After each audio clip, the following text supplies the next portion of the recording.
Hoping to make it to Hanging Lake today. Did not go well last time we tried to go. Our goal was to get there by 9 a.m. this morning. That is not going to happen. It's already after 9. We're going to get there? It's 9:03. Me and Hensley have been ready. Oh yeah? Want me to quit selfieing over here? Yeah. So they've been ready for a long time, and it's my fault. So let's get out of here. It's cold. Come on, Marissa. I thought you were ready. I am. Go ahead.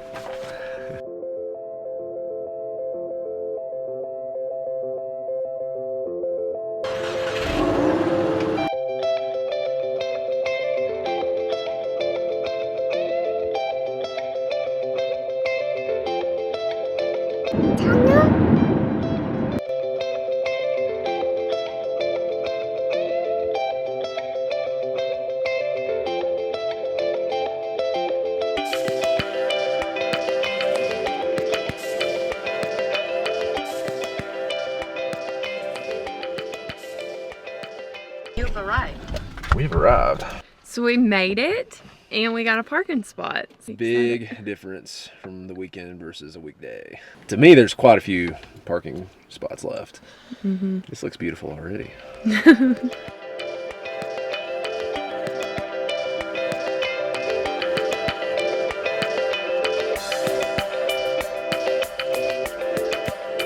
The good news is this trail has been insanely easy so far. I don't know if I'd even call this a trail. This is more like a bike path, or you could fit a car on this thing. The bad news is we know that it goes up 1,000 feet in elevation. The trail's only 1.2 miles long. I think it's 1.6. So the trail's 1.6, and I bet the first 0.4 is this paved trail. If you go up 1,000 feet in 1.2 miles, that's a pretty good indication you're gonna be going pretty steep. It's about to get real, Hensley. Get in the carrier.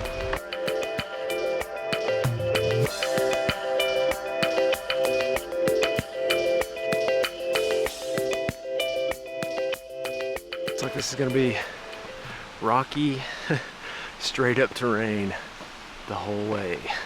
I read it was like 80 flights of stairs. I mean, there's a lot more to hiking than just looking at the distance of the trail. It's the elevation, it's how steep it is, it's the terrain. We've slowly gotten a little bit better at some of those things. I'm sure we don't look as closely as we should sometimes.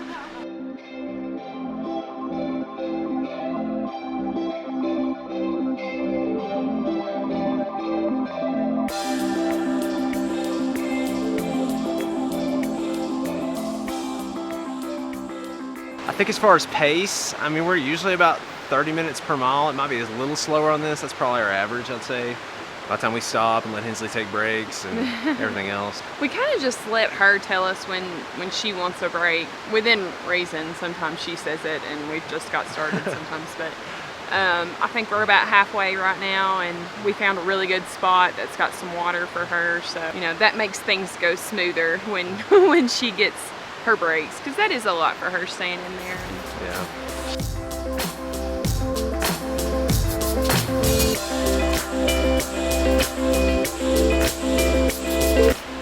This is when our pace slows to about an hour per mile.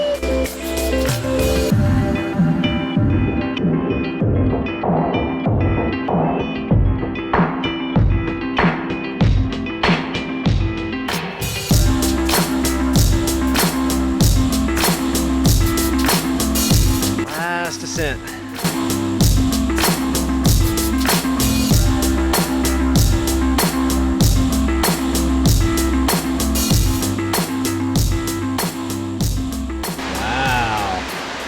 So this place is amazing. I think what makes it so beautiful is the color of the water. That's definitely my favorite part.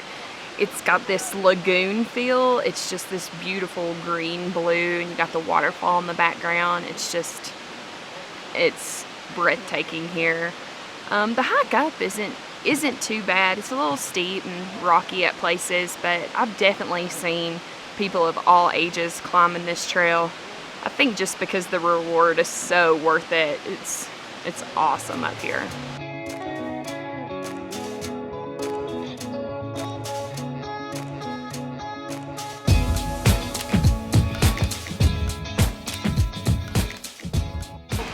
Hensley, what are you doing? Hey, are you picking through there and getting the good stuff out? All we got left is pretzels and nuts. Can I see you? You are just like your mom. We had to stop buying the traditional trail mix because when I'd reach my hand in to get some while I'm driving or not paying attention, seriously, all I'd pull out is a handful of raisins. Somebody would pick through and get all the good stuff out.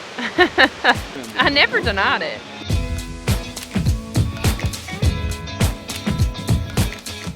Thought we were done. Said no, I heard there was a waterfall even higher up, so we're heading up even higher.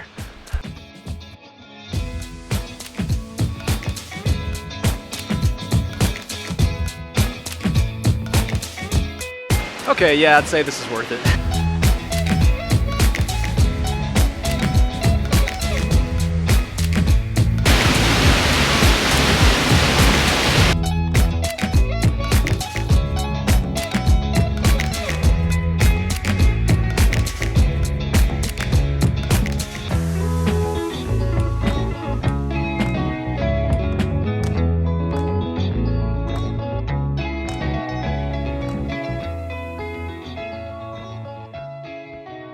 I think a lot of the time a trail is not just about what the trail goes to, but the trail itself. This trail has like beautiful views the entire way there and the entire way back. So I think that's one of the things that makes this trail so special and so beautiful and so worth, what, 3.4 miles round trip, I think, something like that. You're in this canyon to start with, stream on the way up, stream on the way back. And you've got a lake and a waterfall at the top. I mean, that's pretty awesome. That's a lot of nature, a little amount of radius, I guess. And that's probably one of the reasons they literally blocked off the ramp where you couldn't get here last time we tried to come, because it could no longer hold any more people to even get off the exit on the interstate to come check it out. Busy for a weekday too, I mean. Yeah. Colorado's just, I mean, it's just busy. People are flooding into Colorado from what we understand, and I'd believe it. I mean, it's almost like everywhere you go, the places they have to check out just can't hold the number of people that are wanting to get in there. It's full now. They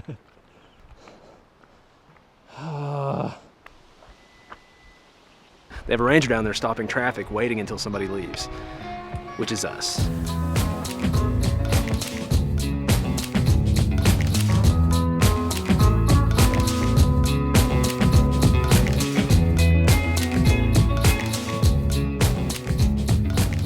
So yeah, definitely, if you can, I would get here early in the morning. Otherwise, you are sitting in a line waiting for people to leave so that you can even have a parking spot. And this line, they said yesterday the line, we haven't even gotten to the point the line was at. They said the line was all the way to the interstate. Like the line was all the way wrapped around that ramp all the way to the interstate down there. So the tight parking situation at this lake, I mean, it's not something you expect, and it's another reason. I mean, I was pretty glad we had our Subaru, because I don't think there's any way we could have gotten back into the spot we got out of. You know, if we waited in that line and waited for a spot and then had to get into that tight spot that we got out of with our Subaru, a one-ton pickup was not getting in that spot. And you just would not expect that when going for a hike in a lake. But there's been numerous times where, you know, since we've had our Subaru, especially in larger cities, but even in places like this, where you're happy to have a smaller car. It's just more versatile. And that's not to say we wouldn't ever get a one-ton pickup to pull something, you know, a trailer, fifth wheel, something like that, because we're looking at those too, but it's definitely something to think about. It's nice to have the small car.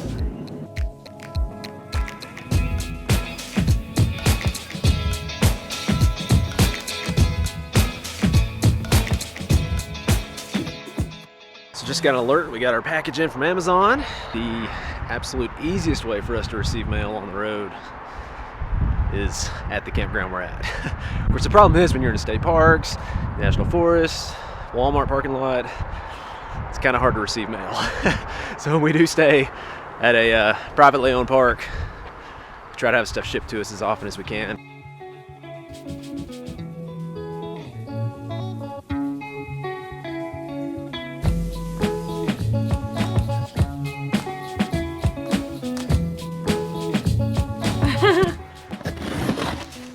Christmas.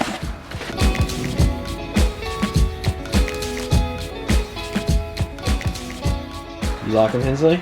They're pretty? Thank Well, they're yours now. Okay.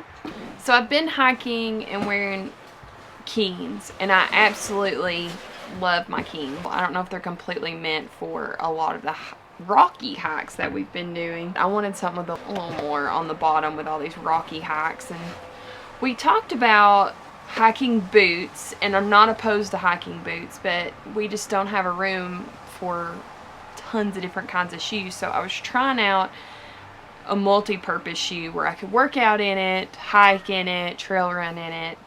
I have kind of a large foot, so it's very hard for me to find things in my size.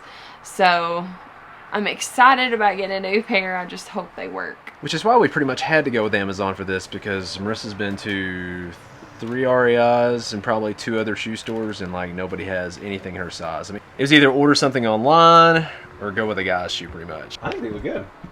Cool thing about a lot of these shoe stores is even if you don't like the shoes, they don't fit, any reason pretty much, they have really good return policies on things like this where they'll even pay the shipping. The bad thing is it's still a pain for us to ship stuff back and forth. We have loved Glenwood Springs so far, and the campground we stayed at's been fine. I mean, it's got some potholes. The sites are all like multi-level stages because it's on a mountainside pretty much, but it's well shaded. We got full hookups, and you know, it's $34 a night, so there's so much to be grateful for.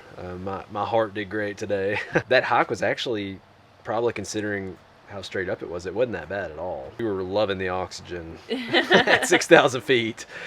Grateful to be together and be able to be active and explore things as a family. Definitely something we're super grateful for. And I think in the same way that like a lot of little things can kind of eat away at the RVing experience and make it tough at the same time, if you can look for the little things to be grateful for, then it really adds to the RV experience. A lot of it's just perspective. You can easily become overwhelmed and not enjoy it, or you could make that choice to just realize you've got just a beautiful sunrise where you're at, or sunset. Or I mean, right now we got the wind blowing and the trees around us, and I mean we're good. We're really blessed. We need to, make sure we take time to see that. We're gonna call it a night, and we'll catch you guys later.